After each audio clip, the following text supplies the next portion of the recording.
हे सर्व फळमाशी आहे। या फळमाशीमुळे आंब्यामध्ये कीड निर्माण होते आंबा तयार होण्याच्या दरम्यान। दळवी सर नमस्कार। आपण दिलेलं औषध जबरदस्त आहे। 12 तासाच्या आत हा एक कॅनला औषध लावलं, तुम्ही दिल्याप्रमाणे स्प्रे केला, आणखीन हे पहा एका कॅनवर किती आहेत। जर का आणखीन 15 दिवस उशीर होतो तर साप पीक बाद झालं असतं, पण हे फळमाशा संपूर्ण ह्याच्यावर चिकटलेले आहेत। असे मी आता 5 कॅन लावलेत, आणखीन 5 लावणारच आहे। अतिशय चांगलं रिझल्ट आहे, जबरदस्त सर। हे मी 40 वर्ष आंब्याचा धंदा करतो आहे, पण आज मला इतका अप्रतिम रिझल्ट ह्या औषधामध्ये मिळालेला आहे। तर सर तुमचे खूप खूप आभार।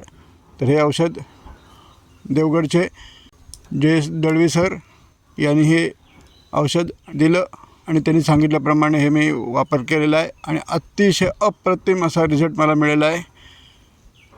खूप खूप धन्यवाद